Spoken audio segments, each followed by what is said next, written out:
পরোটা, আজ হবে পরোটা। তো পরোটার জন্য সবার ফার্স্ট তো আমি রসুন কুচিয়ে নিয়েছিলাম। তো রসুনগুলো দেবো কি দেবো না ভাবতে ভাবতেই কড়াইতে তেল গরম হয়ে গেল, তাই আর কিছু না ভেবে আমি দিয়েই দিলাম। তারপর রসুনগুলো একটু ভাজা হয়ে গেলে আমি সেটার মধ্যে দিয়েছিলাম পেঁয়াজ কুচি, ক্যাপসিকাম কুচি। এটা জাস্ট একটু ফ্যান্সিনেস দেখানোর জন্য। তো যাই হোক, তো সেটার মধ্যে আমি আবার দিয়েছিলাম শুকনো লঙ্কা, আদা, রসুন, মানে চিকেন রান্না করতে যে মশলাগুলো লাগে সব, কারণ দুপুরে বাড়িতে চিকেন রান্না হয়েছিল, সেটার থেকে একটু মশলা চুরি করে রেখে দিয়েছিলাম। তো ওটা ভালো করে একটু কষা কষা হলে আমি বাটি ধোয়া জলটা দিয়ে একটু চিনি দিয়ে ভালো করে আর একটু কষিয়ে আমি সেটার মধ্যে টমেটো কুচি দিয়েছিলাম। আর এখানে আজকে একটু অন্যরকম ইন্টারন্যাশনাল পরোটা হচ্ছে, মানে হবে আর কি। তো সেটার জন্য আমি আলু ও মটরশুঁটি দুটো প্রেসার কুকারে 3-4টে সিটি মেরে, মানে একটু ফ্যান্সি ভাষায় বলতে হবে তো, মেরে সেটা আমি ম্যাশ করে নিয়েছিলাম। তো তারপর ওটা কিছুক্ষণ ভাজার পরে আমি সেটার মধ্যে একটু ব্রেড ক্রাম্বস দিয়েছিলাম, কারণ এটা ঠিক একটা ভালো মিক্স ছিল না, খুবই একটা ঝোলো ঝোলো ছিল।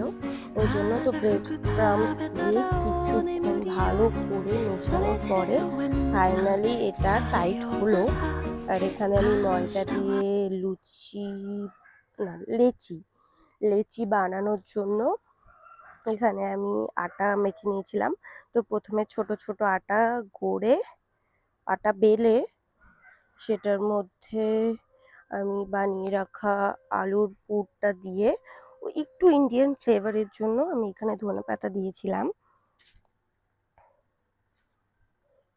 তো আমি তো পারি না, ফার্স্ট টাইম করছি। দেখো বন্ধুরা, তোমাদের জন্য কি না কি আমাকে করতে হচ্ছে কষ্ট করে। তো যাই হোক, তোমরা এখন বলবে যে আমরা কি বলেছি না কি কষ্ট করে করতে। তো শখ তো থাকে বলো, আমারও একটা ফ্যান ফলোয়ার হবে, তোমরা সবাই আমার ভিডিও দেখবে, এই জন্যই আর কি। তোমাদের কথা ভেবেই আমি নিজের জন্যই করছি আর কি।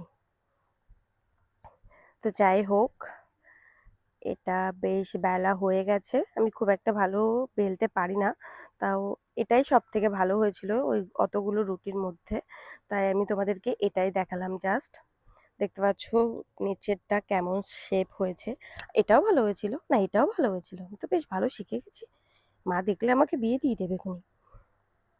তো যাই হোক, প্রথমে আমি হালকা আঁচে ভেজে নিয়েছি, তারপর ওপর থেকে ঘি দিয়েছি। তবে বিশ্বাস করো বন্ধুরা, এই ঘিটা জাস্ট আমি একটা পরোটা ভাজতেই দিয়েছি তোমাদেরকে ফ্যান্সিনেস দেখানোর জন্য, আর বাকি পরোটাগুলো কিন্তু আমি সাদা তেলেই ভেজেছিলাম। তো এটা ভালো করে হালকা লালচে লালচে হওয়া পর্যন্ত এটা ভাজবো। দেখতে পাচ্ছ কত সুন্দর একটা সুইট কালার এসছে। তো দেখতে পাচ্ছ এখানে সবগুলো ডান।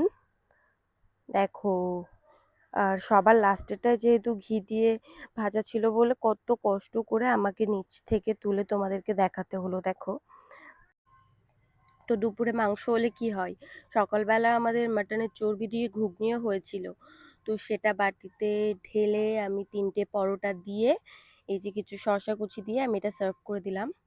আর তোমরা দেখে একদম ভেবো না যে এতটা সব আমি খেয়েছি, আমি জাস্ট তোমাদেরকে দেখানোর জন্য একটু ঢং করে খাচ্ছিলাম, যেমনটা অন্য ভিডিওতে দেখেছি।